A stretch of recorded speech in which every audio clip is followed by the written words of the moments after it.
राज्यातील देवस्थानांच्या इनामी जमिनी वहिवाटदारांच्या नावावर करण्याच्या प्रस्तावित मसुदा कायद्यावरून मोठा वाद निर्माण झाला आहे। महाराष्ट्र मंदिर महासंघाने या कायद्याला विरोध केला, तसंच हा निर्णय त्वरित मागे घ्यावा अशी मागणीही करण्यात आली आहे। नेमकं प्रकरण काय, हा विरोध काय, पाहूयात।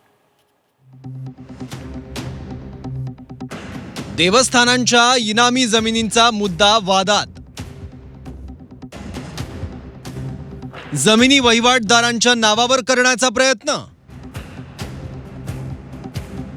नव्या मसुद्याला महाराष्ट्र मंदिर महासंघाचा विरोध।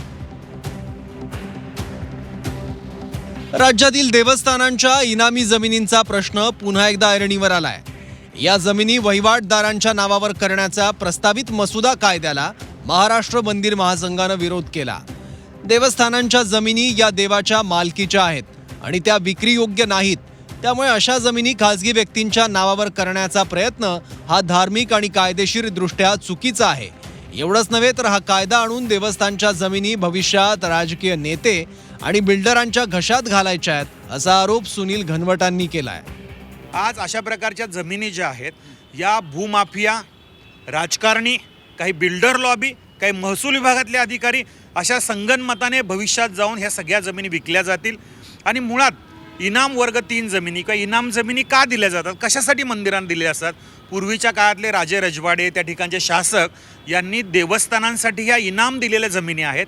याचा उद्देश हा असतो की मंदिराची देखभाल दुरुस्ती असेल, जीर्णोद्धार असेल, मंदिरातल्या अन्नछत्र चालणं असेल, मंदिरातलं गोशाळा असतील, ह्या सर्व गोष्टी चालवण्यासाठी म्हणून दिलेल्या असतात आणि मंदिरांनी कोणाला तरी वहिवाटीसाठी दिलेल्या असतात। याचा अर्थ वहिवाटदार त्याचा मालक असू शकत नाही, त्याच्या नावावर ह्या जमिनी होऊ शकत नाहीत।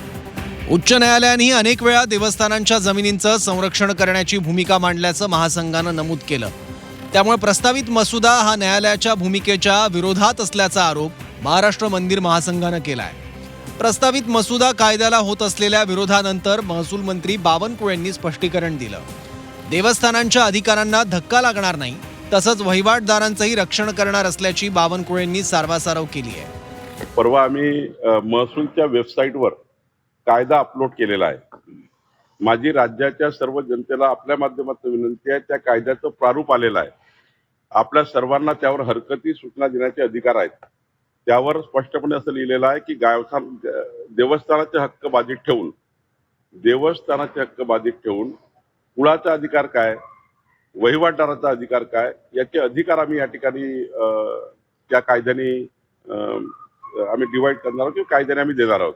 देवस्थानाच्या अधिकाराला मात्र कुठे धक्का लागणार नाही, पण हे करत असताना वहिवाटदार आणि कुळं याचे रक्षण करण्याचा विचार सरकार करत आहे। विरोध वाढायला लागल्यानंतर स्टेटमेंट पुन्हा त्या ठिकाणी वेगळं देण्यात आलं की मंदिरांच्या जमिनींना कुठल्याही प्रकारच्या बाधित होणार नाहीत, पण वहिवाटदारांना सुद्धा त्यांचा जो काही हक्क आहे त्यांना ते मिळाला पाहिजे। आमचं म्हणणं ह्या ड्युएल पॉलिसीच्या गोष्टी मांडल्या नाही पाहिजेत, दोन अर्थ निघणारे गोष्टी सांगितल्या नाही पाहिजेत।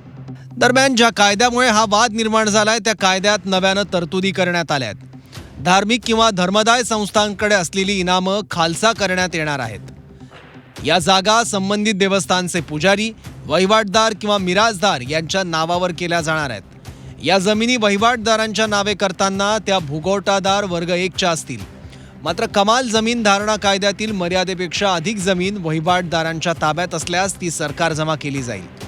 तसंच गावठाणामध्ये घरासाठी देवस्थान जमीन वापरली असल्यास ती मोफत मालकीची करून दिली जाणार आहे। अन्य जमिनीसाठी मात्र पुजारी, वहिवाटदार किंवा मिराजदार यांच्याकडून रेडी रेकनर प्रमाणे मूल्य आकारलं जाणार असून हे पैसे देवस्थानला दिले जाणार। ज्या ठिकाणी बेकायदेशीर कब्जा केला असेल तर ती जमीन काढून घेण्यात येणार। दरम्यान या नव्या कायद्यानंतर महाराष्ट्र मंदिर महासंघानं सरकारला इशारा दिला। 15 दिवसात निर्णयाचा पुनर्विचार न केल्यास आंदोलन छेडणार असल्याचं घनवट यांनी म्हटलं। महसूल विभागानं कायद्याच्या प्रारूपावर हरकती मागवल्या आहेत। 5 जूनपर्यंत विधेयकातील तरतुदींवर आक्षेप घेता येणार आहे। त्यानंतर देवस्थान इनाम निर्मूलनाचा कायदा येत्या पावसाळी अधिवेशनात मांडण्यात येईल।